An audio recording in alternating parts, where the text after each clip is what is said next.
There's a young girl named Kelsang Namso, 17-year-old girl. She lives in a farm. She has many brothers. Her mother and father are alive, but it's been a really, really difficult life for them. This girl has a real feeling in her heart to become a nun, a Buddhist nun. Her mother doesn't want her to do it, but she decides she has to, and she's after them constantly. I have to go, I have to go, I have to go. There's no place for her to study. The Chinese have made it impossible for her to study. One of the most impossible things is for her to go into the convent.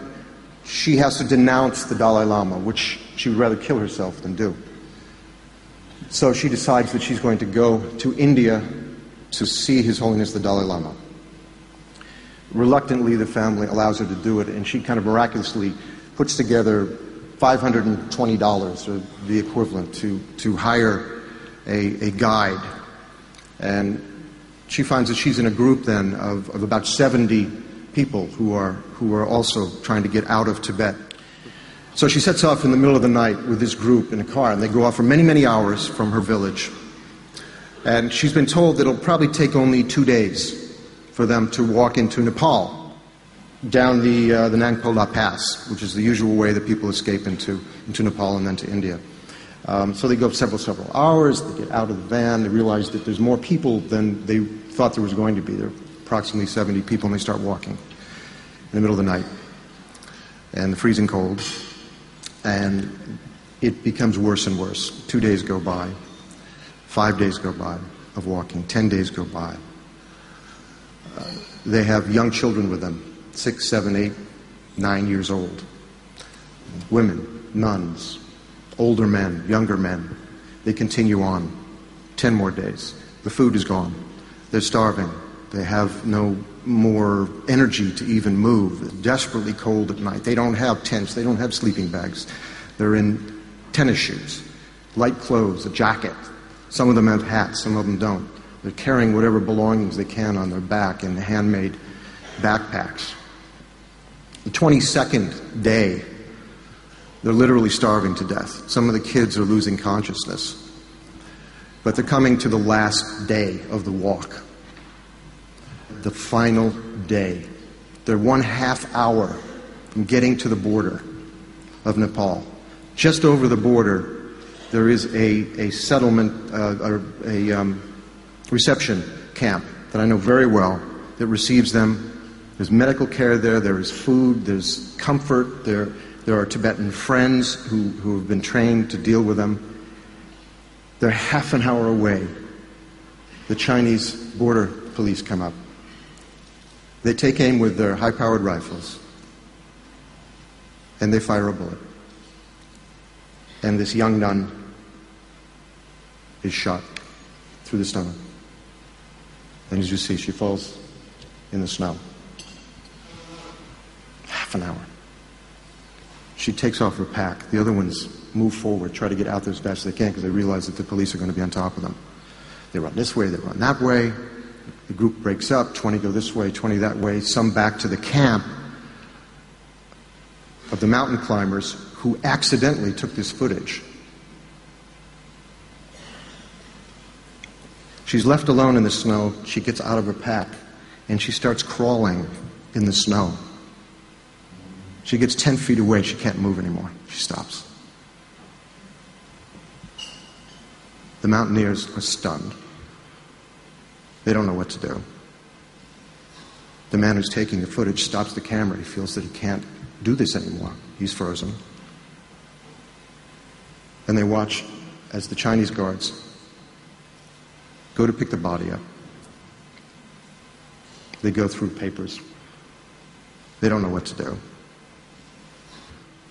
A short time after, they take the body and they throw it into a ravine. They capture the children. About half of the group gets through, 6. Some come back to the mountaineers' camp.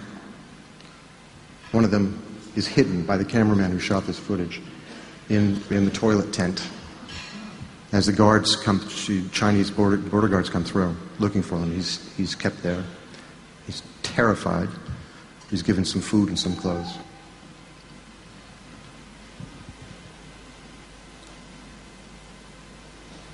This is the life of Tibetans.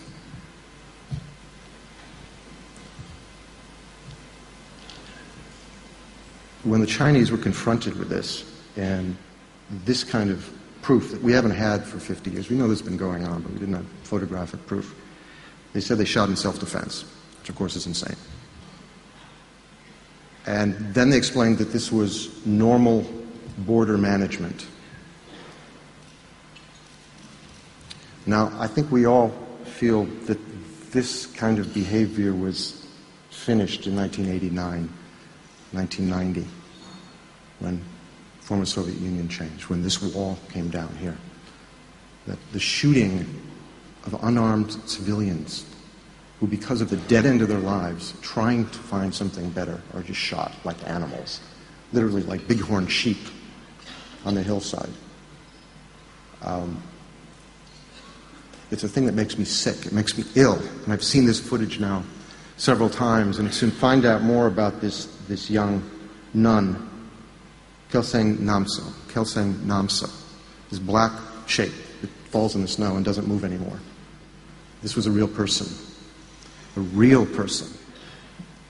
They so desperately need our help.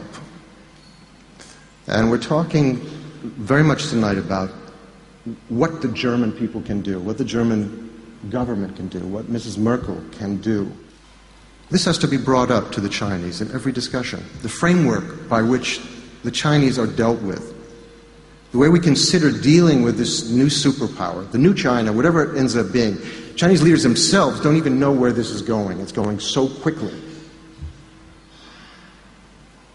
It's our responsibility to make sure this is dealt with. Anytime China is dealt with, Tibet is brought up. Kelsang Namso is brought up. The people, the individuals, the brothers, the sisters, the fathers, the sons, the daughters, the real people that get caught up in kind of titles and names and scoopers of ideas. These are real people. And there's no one else who is going to help them but the people who are here in this room right now. It's a jewel that we cannot allow to be destroyed and lost on this planet. I pray to all of you, whenever you think of China, think Tibet. Think what you can do to help these poor people out. It can be done. Every time you hear the word China, think Tibet. Think about this jewel, this power of love, compassion, forgiveness. China, Tibet, Tibet. Every time it comes up. Thank you very much.